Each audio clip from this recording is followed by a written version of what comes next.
warahmatullahi wabarakatuh. Hai sahabat, salam tukar cerdas. Hari ini berjumpa kembali dengan Ibu Cici Novita di tema 2, persatuan dalam perbedaan, dan subtema 2, bekerja sama mencapai tujuan. Kita akan belajar tentang berbagai upaya diplomasi yang dilakukan bangsa Indonesia untuk tetap mempertahankan kemerdekaan Indonesia yang telah diproklamirkan pada tanggal 17 Agustus 1945.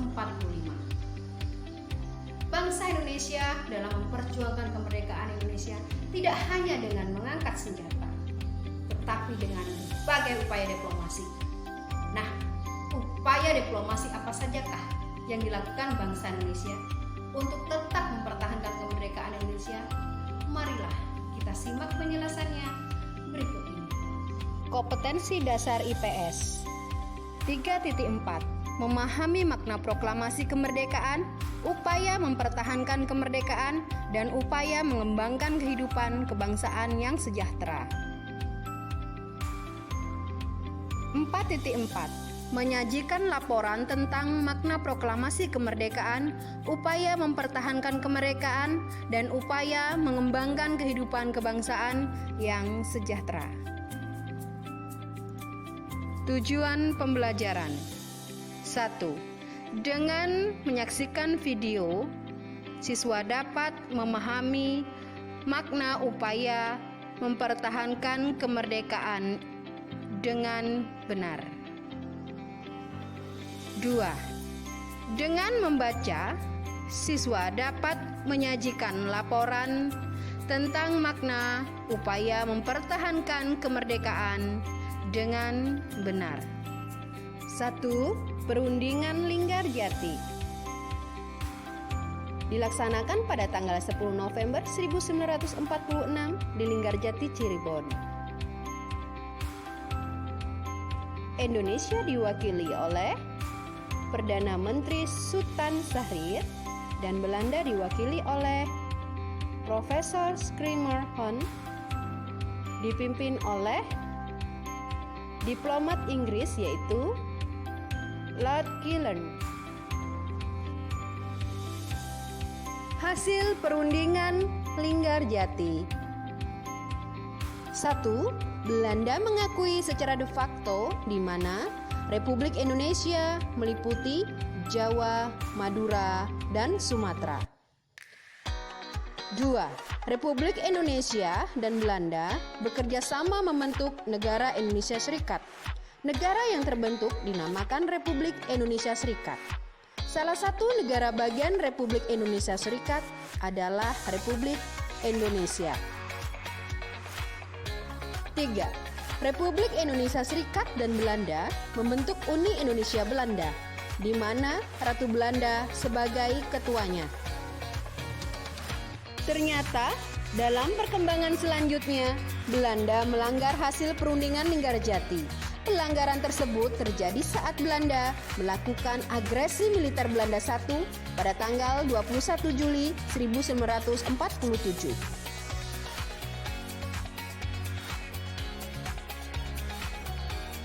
2.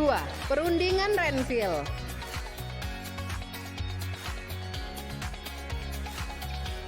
dilaksanakan pada tanggal 17 Januari 1948 di atas geladak kapal Renville milik Amerika Serikat. Perwakilan dari Indonesia oleh Perdana Menteri Amir Saripudin. Adapun perwakilan dari Belanda oleh Abdul Qadir Widjoyo Atmojo.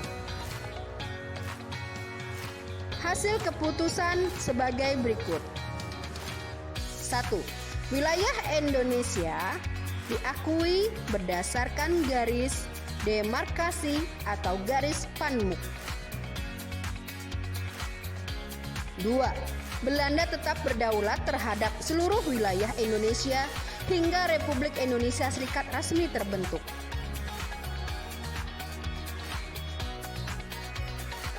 3. Kedudukan RIS dan Belanda sejajar dalam Uni Indonesia Belanda.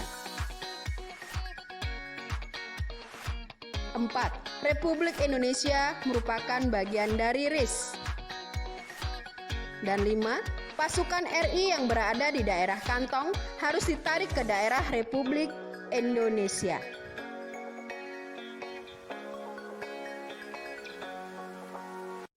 Ternyata Belanda juga kembali melanggar perjanjian dengan melakukan agresi militer 2 pada tanggal 19 Desember 1948.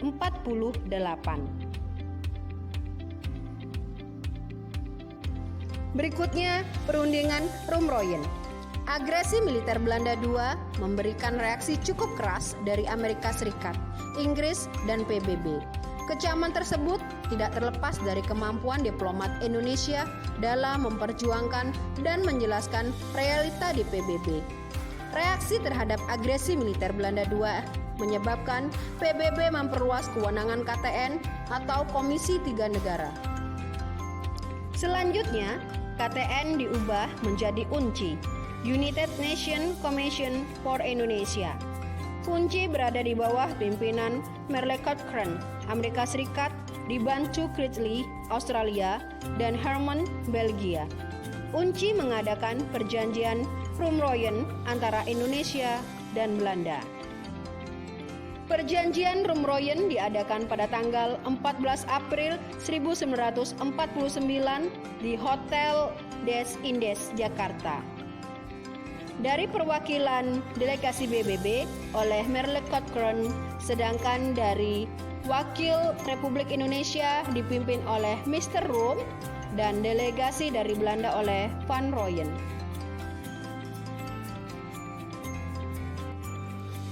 Konferensi Meja Bundar atau KMB. Sebelum Konferensi Meja Bundar atau KMB, diadakan perundingan Konferensi Inter-Indonesia atau KII. Diselenggarakan pada tanggal 19 sampai 22 Juli 1949 di Yogyakarta dan tanggal 31 Juli sampai 2 Agustus 1949 di Jakarta. Adapun tujuan KII adalah untuk menyamakan langkah dan sikap sesama bangsa Indonesia dalam menghadapi KMB. KII menghasilkan keputusan pada bidang pertahanan yaitu 1. Angkatan Perang Republik Indonesia Serikat atau APRIS merupakan angkatan perang nasional. 2. TNI menjadi inti APRIS. 3. Negara bagian tidak memiliki angkatan perang tersendiri.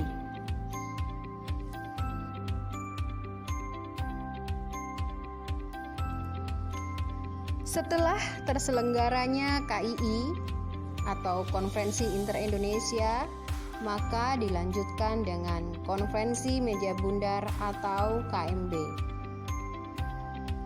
KMB dilaksanakan pada tanggal 23 Agustus sampai dengan 2 November 1949 di Den Haag, Belanda.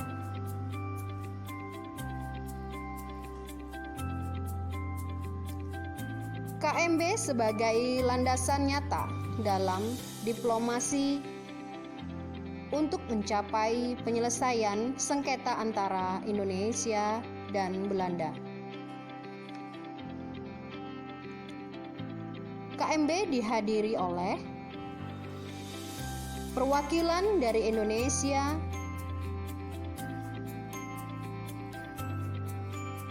Dr. Andes Muhammad Hatta, Mr. Muhrum,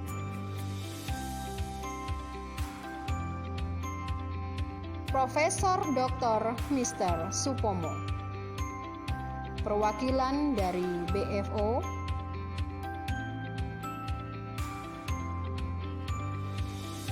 Sultan Hamid II dari Pontianak, dan perwakilan dari Belanda,